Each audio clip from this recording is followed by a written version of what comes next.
রবীন্দ্র জাডেজার পরে এবার মুখ খুললেন তাঁর স্ত্রী রিভাবা। জাডেজা ও রিভাবার বিরুদ্ধে অভিযোগ করেছেন জাডেজার বাবা অনিরুদ্ধ সিং। তাঁর অভিযোগ, বউয়ের কথায় তাঁকে ত্যাগ করেছেন জাডেজা। কোনো সম্পর্ক রাখেন না।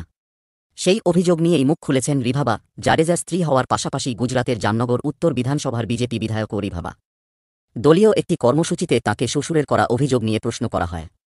প্রশ্ন শুনেই বিরক্ত হন রিভাবা। তিনি বলেন, এখানে আমরা কেন জড়ো হয়েছি? এটা রাজনৈতিক কর্মসূচি। এখানে পারিবারিক প্রশ্নের জবাব দেব না। আপনাদের কিছু জানার থাকলে আমার সঙ্গে অন্য সময় কথা বলুন। সব প্রশ্নের জবাব দিয়ে দেব। আমারও অনেক কিছু বলার আছে। স্পষ্ট করে জবাব না দিলেও রিভাবার কথায় স্পষ্ট, তাঁরও অনেক অভিযোগ রয়েছে শ্বশুরের বিরুদ্ধে। কয়েকদিন আগে সংবাদ মাধ্যমে মুখ খোলেন জাডেজার বাবা। ছেলে সম্পর্কে তিনি বলেন, সত্যি কথা শুনতে চান? আমার সঙ্গে রবীন্দ্র এবং রিভাবার কোনো সম্পর্ক নেই। আমি ওদের ফোন করি না, ওরাও করে না। বিয়ের ২-৩ মাস পর থেকেই সমস্যা শুরু হয়। জামনগরে একাই থাকি আমি, ওরা আলাদা বাড়িতে থাকে। একই শহরেও থেকেও দেখা হয় না। আমি জানি না ওর স্ত্রী রবীন্দ্রের উপর কী জাদু করেছে। জাডেজার বাবা ওই সংবাদ মাধ্যমকে জানিয়েছেন যে ছেলেকে ক্রিকেটার বানানোই তাঁর জীবনের মস্ত একটা ভুল ছিল। অনিরুদ্ধ সিং বলেন, ও আমার ছেলে, এটাই এখন আমার সবথেকে বড় যন্ত্রণার জায়গা। ওর বিয়ে না দিলেই ভালো হতো। রবীন্দ্র ক্রিকেটার না হলে আরও ভালো হতো। তাহলে আমাদের জীবন অনেক সহজ হতো। বিয়ের ৩ মাসের মধ্যে রবীন্দ্রের স্ত্রী সব সম্পত্তি ওর নামে লিখে দিতে বলে।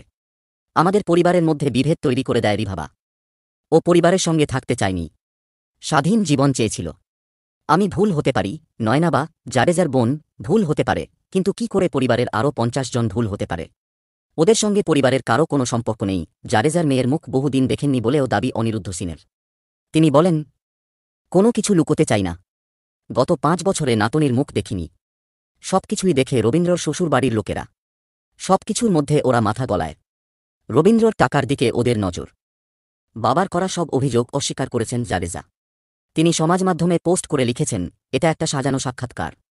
এটাকে পাত্তা দেওয়ার কোনো কারণ নেই। ওই সাক্ষাৎকারে যে জিনিসগুলো বলা হয়েছে তার কোনো অর্থ নেই। সব মিথ্যে। এক পক্ষের কথা বলা আছে ওখানে। সব অভিযোগ অস্বীকার করছি। আমার স্ত্রীর চরিত্র কলুষিত করার চেষ্টা করা হয়েছে। আমারও অনেক কথা বলার আছে, কিন্তু সেগুলো সকলের সামনে বলা ঠিক নয় বলেই আমি মনে করি।